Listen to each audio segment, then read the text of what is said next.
Aujourd'hui, je vais vous montrer comment je planifie mes semaines dans mon bullet journal. Donc j'ai un système qui est nouveau, ça fait à peu près un mois et demi que je fais ça.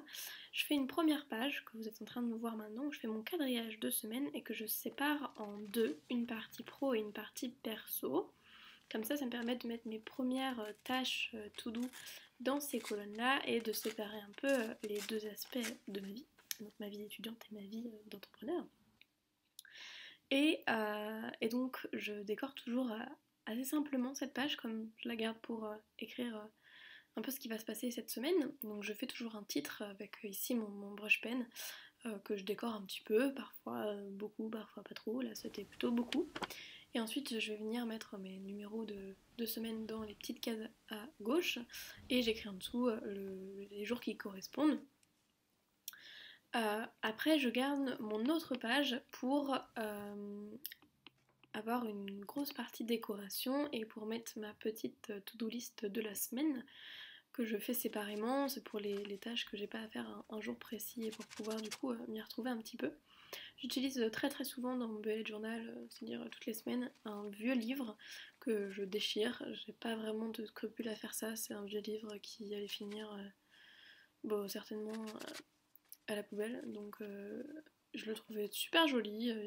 C'est un livre de musique, donc des fois j'ai des petites partitions, c'est assez sympa. Et je fais donc mes collages avec. Et j'utilise après d'autres feuilles, des feuilles de scrapbooking, des feuilles noires, etc. Et là, ce que je vais faire, c'est une petite décoration sur un bout de papier aquarelle que j'avais qui, de l'autre côté, est un peu taché, donc je recycle très clairement.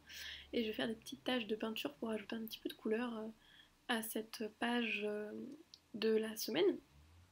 Et ces derniers temps, enfin ça fait quelques années même maintenant, je suis plus que fan des couleurs chaudes et j'ai que ça quasiment dans mon bullet journal. Donc c'est toujours mes couleurs, elles ne changent pas vraiment, c'est du rouge, du orange, du jaune. Voilà, ces couleurs-là qui vont plutôt bien avec le craft, je trouve. Donc je suis très souvent dans ces couleurs-là dans mon bullet journal.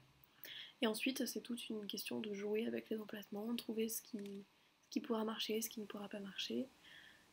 Et voilà. Et donc sur chaque page, comme vous pouvez le voir, chaque semaine je prends une petite feuille comme ceci où je fais ma petite to-do de la semaine. Donc c'est une mini petite page que vous trouverez partout dans mon bullet journal. Et je m'en sers donc pour écrire au fur et à mesure les petites choses que j'ai à faire. Donc voilà, ensuite eh bien, il faut coller tout ça après avoir trouvé le layout qui me plaît. Donc je fais ça et j'utilise souvent du masking tape pour coller mon petit carton tout doux. Donc voilà, et aussi quelque chose que je fais très régulièrement sur ma page, c'est écrire un texte. Des fois c'est une citation, là ce sera les lyriques d'une chanson que j'ai écoutée cette semaine et que j'adore, qui est une musique du film Sing Street. Je sais pas si vous connaissez, mais j'adore ce film, bon, en tout cas je vous le recommande très vivement. Voilà, c'est une comédie musicale vraiment sympa. Et donc j'ai écrit le début des paroles de ce film-là. Et je choisis souvent d'écrire ces longs textes quand même de façon verticale. Je trouve que ça ajoute un petit truc que j'aime bien, que ça casse un peu le rythme de la page. J'ajoute un petit peu de couleur sur l'autre côté, puisqu'il est comparé à l'autre page pas vraiment décoré. J'ajoute ce que j'ai à faire cette semaine, donc mes partiels, puisqu'on est en pleine période, et d'autres petites choses que j'ai à faire. Et je termine de coller tout ça.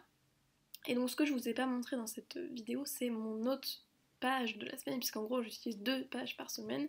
De l'autre côté, je fais mes entrées quotidiennes où je marque juste très simplement le jour de la semaine et je mets ma to-do list en dessous. Je fais zéro décoration, c'est juste vraiment l'aspect pratique. Et donc voilà ma page terminée, voilà ce que ça donne. Je l'aime beaucoup celle-ci, elle est assez simple, assez chargée mais en même temps pas trop. Voilà.